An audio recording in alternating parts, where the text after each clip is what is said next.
সপ্তাহের মধ্যে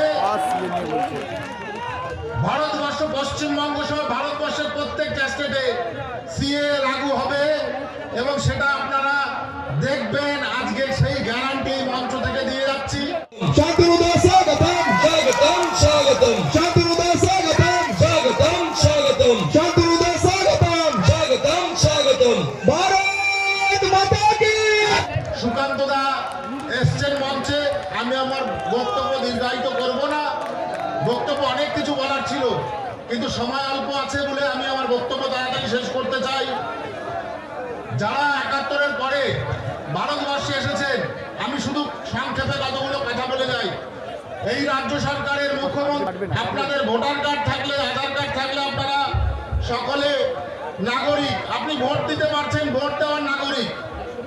কিন্তু এখানে শুনেছি কয়েক হাজার মানুষকে ভোটার অধিকার থেকে বঞ্চিত করা হয়েছে। মুখ্যমন্ত্রীকে জবাব দিতে হবে এই মানুষরা কেন ভোটার অধিকার থেকে বঞ্চিত হয়েছে, ভোটাধিকার থেকে বঞ্চিত হওয়ার কারণটা কি।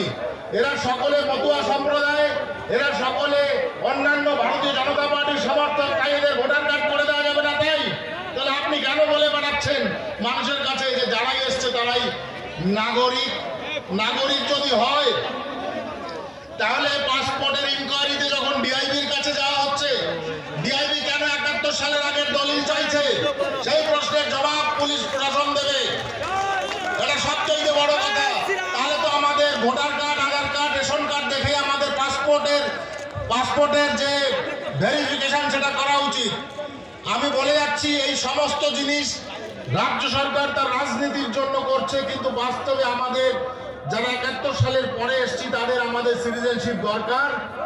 সিটিজেনশিপ দরকার এই কারণে ভবিষ্যৎ প্রজন্মকে সিকিউর করার জন্য, ভবিষ্যৎ প্রজন্ম যেন কখনো ভারতবর্ষ থেকে রোহিঙ্গাদের মতো বেরিয়ে না যায়, তার জন্যই বর্তমান বিজেপি সরকার কেন্দ্রে সিএ লাগু করেছে। সিএ লাগু করলে আর কোন সরকারের ক্ষমতা নেই আমাদেরকে যখন খুশি ঘাড় ধাক্কা দিয়ে দেশ থেকে বার করে দেয়।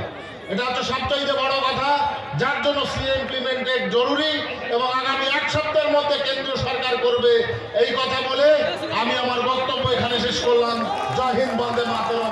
বুথ কর্মী সম্মেলন, আমাদের ভারতীয় জনতা পার্টির সম্মানিত মঞ্চ আজকে এখানে উপস্থিত আছেন বিভিন্ন আমাদের বরিষ্ঠ পদাধিকারী, নেতৃত্ব এবং আমার সম্মুখে কাকদ্বীপ বিধানসভার আমার ভারতীয় জনতা পার্টির শ্রদ্ধাশীল আমার যে ব্যক্তিত্বরা সামনে আছেন, নেতৃত্বরা যারা আছেন, সকলকে আমার নমস্কার, গুরুজনদের আমার প্রণাম জানাই।